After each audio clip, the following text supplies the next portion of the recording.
आज मैं बांग्लादेश, जो भारत के तत्कालीन प्रधानमंत्री माननीय श्रीमती इंदिरा गांधी के सौजन्य से निर्माण हुआ, वह बांग्लादेश आखिर भारत का दुश्मन ही निकला। भारतीय सेना ने पाकिस्तान के 93,000 सैनिकों को आत्मसमर्पण करने के लिए बाध्य कर दिए। 1971 में तो बांग्लादेश का निर्माण हुआ और बांग्लादेश निर्माण काल में तो कुछ ठीक ठाक रहा, लेकिन समय बदलते बदलते ये पाकिस्तान की भाषा बोल रहा है, ये अलगाववाद की भाषा बोल रहा है, ये भारत विरोधी गतिविधि में लगा हुआ है, भारत विरोधी गतिविधि में लगा हुआ है। ये समय समय पर भारत के विरुद्ध में हर वो कार्य करते हैं जो पाकिस्तान करता है, जो बहुत सारे देश करते रहते हैं। तुर्की भी करते हैं, कभी बहुत सारे करते हैं, लेकिन वही काम बांग्लादेश भी भारत विरोधी कार्य करता है। जब केंद्र में मोदी जी नहीं थे, मनमोहन सिंह की सरकार थी, तो बांग्लादेश के सिपाहियों ने, सेना ने घात लगा करके हमला किया था। ये 10/11 की बात है, 2010-11 की बात है। कांग्रेस पार्टी के महासचिव राहुल गांधी जी ने बांग्लादेश को एक नाजायज संतान भारत का बताया था। फिर 2021 में भी भारत के माननीय प्रधानमंत्री नरेंद्र मोदी जी बांग्लादेश की यात्रा किए थे और वहाँ पर भी प्रधानमंत्री जी हमारे गए थे।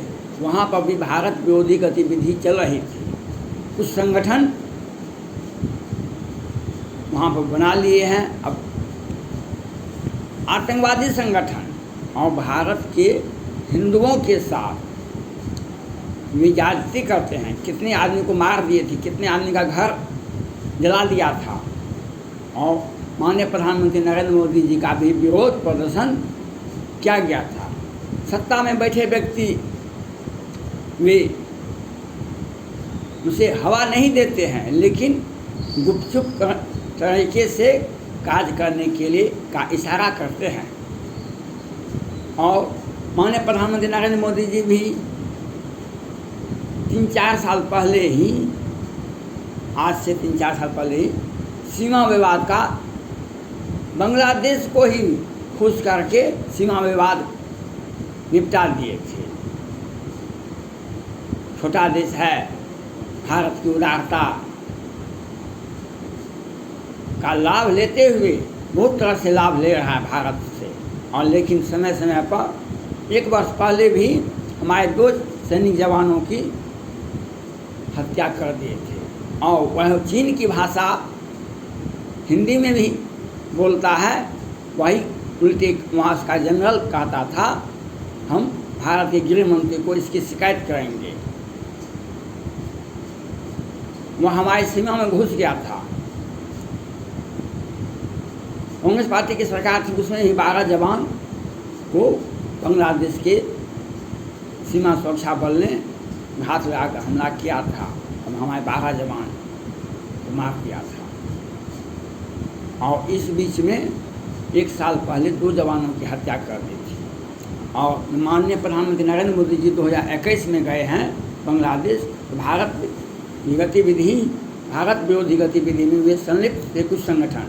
और मुझे तो यहाँ तक सैकड़ों घर को, हिंदुओं के घर को तोड़ा गया था।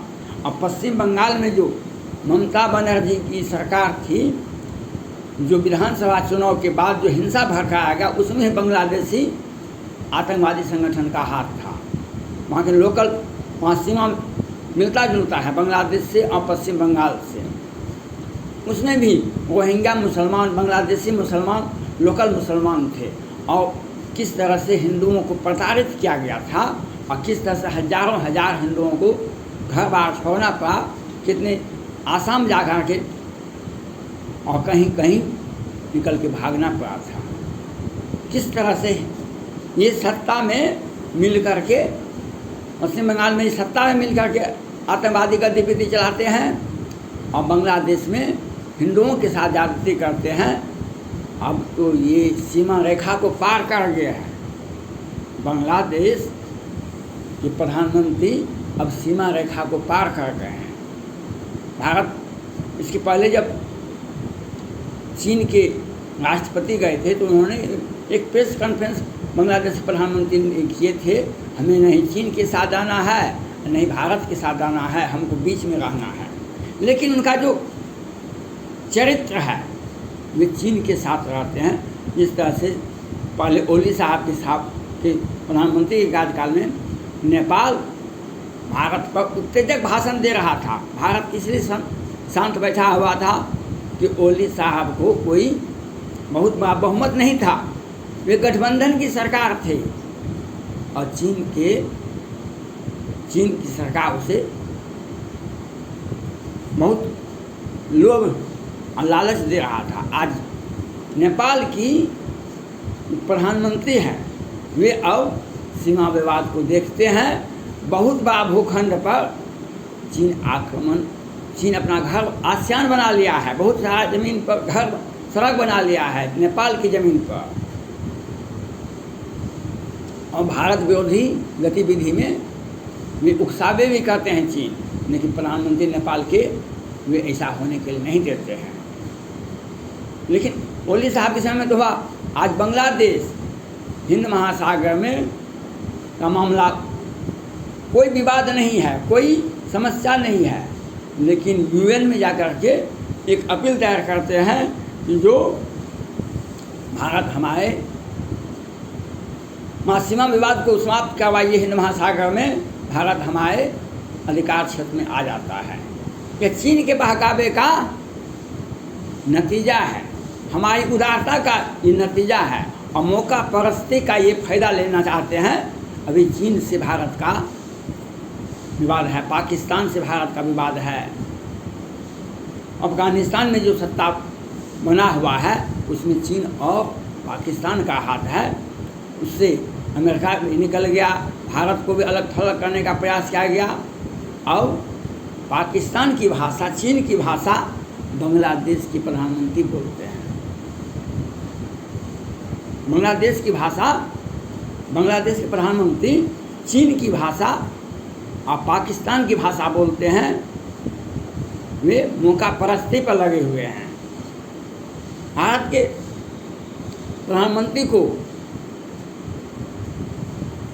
जिसे मैं कहना चाहता हूं, आप उदारता मत दिखाइए, उदारता मत दिखाइए। आपने पहले ही सीमा विवाद बांग्लादेश को ही लाभ दिए, भारत का हित का सही मूल्यांकन नहीं किए। सीमा विवाद ये एक दिन का समस्या नहीं है, वो हमारे कमजोरी का लाभ उठाना चाहता है, चाहे चीन हो या बांग्लादेश हो या पाकिस्तान हो। हमारे कमजोरी क्या, यहाँ पर प्रजातांत्रिक व्यवस्था है, सभी दल के लोग हैं, अपने अपने विचार रखते हैं। तुष्टीकरण की नीति भारत का इतिहास है। भारत में मुस्लिम तुष्टीकरण की नीति अपनाता है। आज से जब से सत्ता बनी है केंद्र में, तो मुस्लिम तुष्टीकरण की नीति अपनाती है। मुस्लिम देश के प्रति हमदर्दी दिखाते हैं, मुस्लिम तुष्टीकरण की नीति यहाँ चलती है। लेकिन मोदी जी भी उदारता भरे दिल से उसका सीमा विवाद समाधान कर दिए। लेकिन आज हिंद महासागर में क्यों आपके ऊपर केस कर दिया है, क्यों यूएन में बांग्लादेश ने, आप समझ नहीं सके माननीय प्रधानमंत्री नरेंद्र मोदी जी, ये आपके नहीं हैं, ये चीन और पाकिस्तान के हैं। मौका मिला तो हम भारत का गुणगान कर लेंगे लाभ लेने के लिए, और लाभ जब मिल जाएगा, जब दुश्मन जब सक्रिय हो जाएगा, हमसे मजबूत हो जाएगा, तो हम उसके साथ चले जाएंगे। ये बांग्लादेश का ये नीति है। लेकिन देर से ही समझ में आता है हमें भी। तो पाकिस्तान का जो हश्र हुआ, वह हश्र बांग्लादेश का भी होगा। माननीय प्रधानमंत्री नरेंद्र मोदी जी ने कल अमेरिका जाते जाते भारतीय सेना को आदेश दे दिया है, बांग्लादेश का कोई भी गतिविधि उत्तेजक हो उसका समुचित जवाब दिया जाए, देने का आदेश दे दिया। अब बांग्लादेश को सही दिशा में सही ज्ञान हो जाएगा। वे कुछ भी करने के पहले सोचेंगे और आगे अगर बढ़ते हैं। यूएन में भारत का भी प्रतिनिधि वहाँ पर जवाब देंगे, और वह जो आतंकवादी संगठन जो पैदा किए हैं, जो बनाए हैं, जो हिंदू विरोधी कार्य करते हैं बांग्लादेश में, पश्चिम बंगाल में और सीमा पर, उसके जवान कई एक बार कुछ दिन पहले भी उसके जवान को अंतर्राष्ट्रीय आपराधिक गिरोह के लोग घेर लिए थे। वे चिल्ला रहे थे, तो भारतीय के जवान, बीएसएफ के जवान ने, उसमें भी भारतीय जवानों में पेट्रोलिंग होता है, वन रास्ता होता है, वह जा कर के वहाँ पर उनको बचाए थे। लेकिन कुछ ही दिनों के बाद वह हमारे एहसान को भूल जाते हैं और मौका मिलने पर भारतीय जवान पर हमला भी करते हैं। ये बांग्लादेश का, ये उनका इतिहास है। पहले भी 12 जवान का हत्या किए थे, 2 जवान का हत्या 1 साल पहले किए थे, और भारत विरोधी गतिविधि में वे संलिप्त हैं। इसलिए भारत को सचेत होना चाहिए। हमें आज श्रीलंका चीन के कर्ज से त्राहिमाम कर रहा है। आज पाकिस्तान चीन के कर्ज से त्राहिमाम कर रहा है, और आतंकवाद भी श्रीलंका में भी और पाकिस्तान में भी खूब व्यापक चल रहा है। भ्रष्टाचार भी श्रीलंका और पाकिस्तान में व्यापक चल रहा है। वहाँ जनता करा रही है, वह उसकी विदेश नीति का हिस्सा है। इसलिए भारत को ये छोटा देश है, इसलिए इस पर विशेष विदेश नीति बनाने की आवश्यकता नहीं है। लेकिन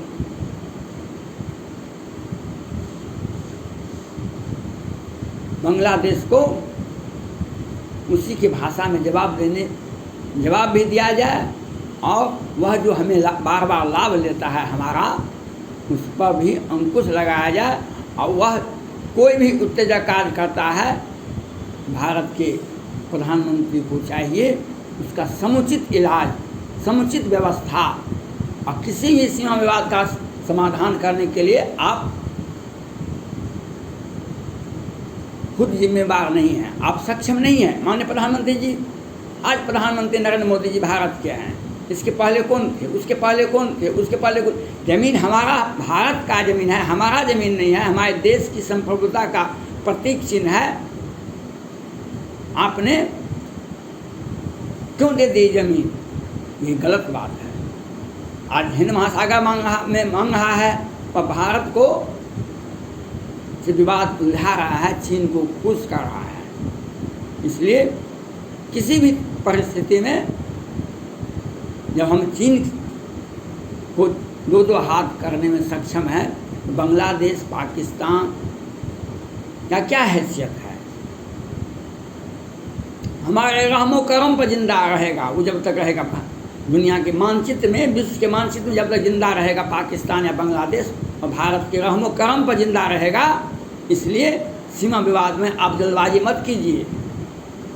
ये लोग बहुत चतुर सयाना होते हैं, इसलिए और वे किसी भी तरह का हरकत करते हैं, उसका समुचित इलाज देने का हम मांग करते हैं। धन्यवाद।